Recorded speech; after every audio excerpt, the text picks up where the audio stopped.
नमस्कार दोस्तों, स्वागत है आपका आपकी चेतावनी की एक और नई कहानी में। आज की कहानी तीन दोस्तों की है जिनका नाम विक्रम, सुनील और जॉन होता है, जो मुंबई शहर में नौकरी करने के लिए आते हैं। तीनों बचपन के दोस्त कुछ कर दिखाने का सपना लिए इस भीड़ भाड़ वाली जगह में अपना मुकाम पाने के लिए दर दर भटकते हैं। उन्हें कोई भी रास्ता नजर नहीं आता।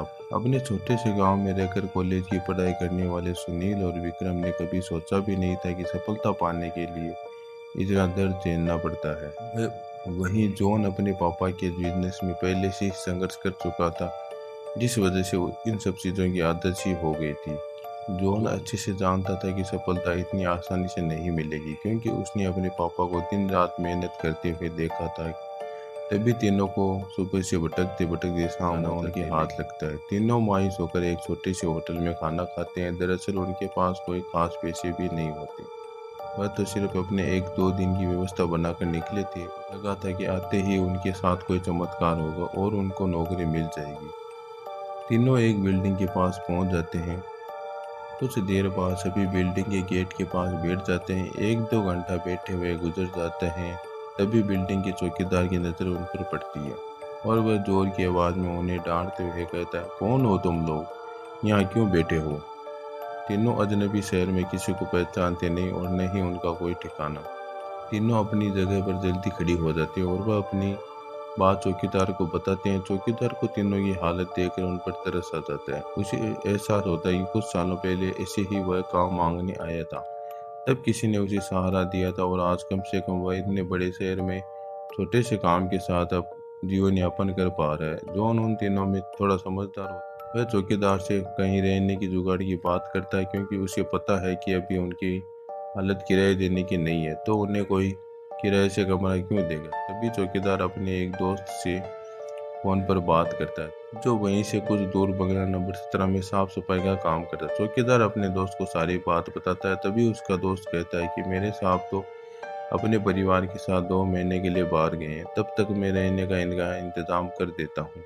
ये बात सुनकर तीनों दोस्त बहुत खुश हो जाते हैं और वह जल्दी चौकीदार से कहते हैं कि आप हमें बता दीजिए हम उनके पास कैसे पहुंच सकते हैं। चौकीदार कहता है कि वह बंगला थोड़ा दूर, रात को वहाँ कोई टैक्सी ऑटो भी नहीं मिलेगा। आज तुम लोग यहीं सो जाओ, कल सुबह हम साथ चलेंगे। तीनों उसकी बात मान जाते हैं और सुबह उठते ही तीनों चौकीदार के साथ बंगले में पहुंच जाते हैं। बंगले की खूबसूरती देखकर तीनों दोस्त हक्का बक्का रह जाता है। उन्हें यकीन नहीं होता कि उन्हें इतने अच्छे बंगले में रहने का मौका मिलेगा। बंगले का नौकर तीनों दोस्त को गेस्ट रूम में ले जाता है। तीनों दोस्त रूम में पहुंचकर रात की सांस लेते हैं। जल्दी से तीनों नहाकर तैयार हो जाते हैं और काम की तलाश में निकल जाते हैं। अब रहने का तो ठिकाना लग चुका था, तलाश थी केवल अच्छे काम की जिससे उनका गुजारा चल सके। लेकिन आज भी उनके साथ वही होता है, सुबह से शाम हो जाती है, लेकिन तीनों हताश होकर वापस अपने स्थान आ जाते हैं। नौकर तीनों के लिए खाने का इंतजाम करके रखता है, जिससे उन्हें बहुत ही राहत मिलती है। आज तीनों दोस्तों के लिए बंगले की पहली रात होती है। रात को 12 बजते ही अचानक विक्रम की नींद खुल जाती है और वह अपने आप को बंगले के तय खाने में पाता है, जहां पुराना सामान इकट्ठा करके रखा हुआ। इसे समझ में नहीं आता कि वह यहाँ कैसे पहुंचा। तभी वह घबराहट में अपने दोस्तों को आवाज़ लगाता है, लेकिन किसी को कुछ सुनाई नहीं देता। तभी उसके कानों में सब कुछ सुनाई देना बंद हो जाता है और सिर्फ एक ही औरत की रोने की आवाज़ आती है। विक्रम चिल्लाकर पूछता है, कहाँ हो तुम, क्यों रो रही हो? अगले ही पल में विक्रम अपने बिस्तर में होता है।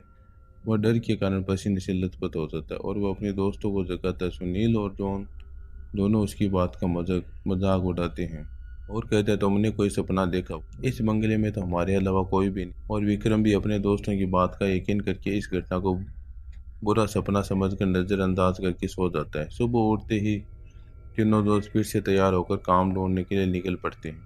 लेकिन जैसे ही वह बंगले के गेट के बाहर निकलते हैं तो अचानक कोई औरत आकर विक्रम को चिट्ठी देती है, जिसमें लिखा होता है, तुम इस पते पर जाओ तो काम मिल जाएगा। और औरत अचानक भागते हुए उनकी नज़रों से ओझल हो जाती है। तीनों दोस्त सोच में पड़ जाते हैं कि ये औरत को कैसे पता। लेकिन तीनों को काम की बहुत ज़रूरत होती है। उन्हें लगता है कि भगवान ने उनकी मदद करने के लिए किसी को भेजा होगा और तीनों उसी दिशा में आगे निकल जाते हैं जहाँ जहाँ का पता उस कागज़ में लिखा होता है। यहाँ पहुँचते उन्हें एक बहुत ही बड़ी बिल्डिंग दिखाई देती है। दरअसल ये बहुत बड़ी कंपनी होती है और तीनों कंपनी के गेट पर पहुँचते हैं और वहाँ के सिक्योरिटी गार्ड को चिट्ठी दिखाते हैं। सिक्योरिटी गार्ड चिट्ठी नियुक्ति विभाग के पास भेज देता है और जैसे ही प्रबंधक को वह चिट्ठी मिलती है तो उसने उसमें उसके मालिक का हस्ताक्षर होता है। वह उन दिनों से पूछता है, आप हमारे मालिक को कैसे जानते हो? तभी विक्रम जवाब देते हुए कहता है कि मैं तुम्हारे बॉस का दोस्त हूँ। अब प्रबंधक के पास इनको काम न देने के अलावा कोई विकल्प नहीं था। इस कंपनी के मालिक का हस्ताक्षर जो उस चिट्ठी पर मौजूद था। कंपनी के मालिक 7 दिनों की ट्रिप पर विदेशी कंपनी की दौरे में थे और उस बीच में उनसे कोई संपर्क नहीं था। इसलिए प्रबंधक ने उन तीनों को काम पर रख लिया और अपने साथ उन्हें काम की जगह दिखाने ले गया। लेकिन विक्रम अचानक ही दूसरे रास्ते की तरफ मुड़ गया और वह सीधे बॉस के चैम्बर के सामने पहुंच और दरवाजे के ताले को पासवर्ड से खोल देता है। कंपनी का प्रबंधक ये देखकर आश्चर्यचकित हो जाता है। उसे यकीन ही नहीं होता कि जो पासवर्ड केवल कंपनी के मालिक को पता है वह इसे कैसे पता। अब प्रबंधक उसे कोई खास आदमी समझने लगता।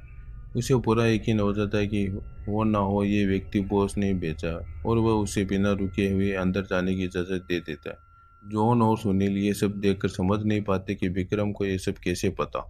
तभी अचानक विक्रम सभी को बॉस के चैम्बर से बाहर जाने को कहता है और चैम्बर का दरवाज़ा बंद कर देता है। कुछ ही घंटों के बाद प्रबंधक को बॉस का फ़ोन आता है और बॉस प्रबंधक से पूछता है कि मेरे कंप्यूटर को किसी ने इस्तेमाल किया था। तभी प्रबंधक सारी बात बता देता है। बॉस गुस्से में मैनेजर को बोलता है, जल्दी से जाओ और उसे रोको, नहीं तो मैं बर्बाद हो जाऊंगा। और जैसे ही वह प्रबंधक चैम्बर का दरवाज़ा खोलता है तो वह देखता है विक्रम बेहोश पड़ा है। प्रबंधक अपने सुरक्षा कर्मी से उसे उठाने को कहता है और कुर्सी पर वापस बैठाता है।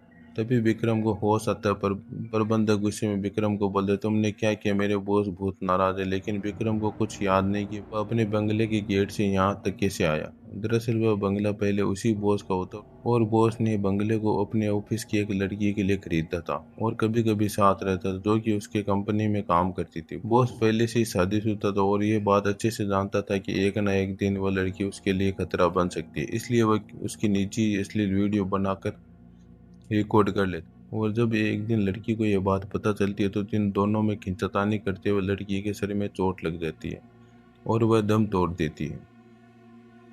बॉस बंगले के गार्डन में ही लड़की को दफना देता है और लड़की की मौत के साथ ही उसका लाश दफन हो जाता है। लेकिन जब उस बंगले में तीनों दोस्त आते हैं तो विक्रम गार्डन में घूमते हैं उस जगह पर अपना पैर रख देता है जहाँ उस लड़की को दफनाया गया था, जिस वजह से उस लड़की का सीधा संपर्क विक्रम से बन जाता है। वही विक्रम के अंदर प्रवेश कर जाती है और उसे काबू करके अपना बदला पाने के लिए ऑफिस में प्रवेश करती है और बॉस की काली करतूत को इंटरनेट में वायरल कर देती है। बॉस को विदेश से ही गिरफ्तार कर लिया जाता है। उसका काला चिट्ठा सबके सामने खुल जाता है और वह बेनकाब हो जाता है। उस लड़की ने मरने के बाद भी अपना बदला ले लेते। अब शायद उसकी आत्मा को शांति मिल जाएगी। तीनों दोस्त उस बंगले को बुरा सपना समझकर भूल और इस दर्दनाक भूतिया कहानी का अंत हो जाता है।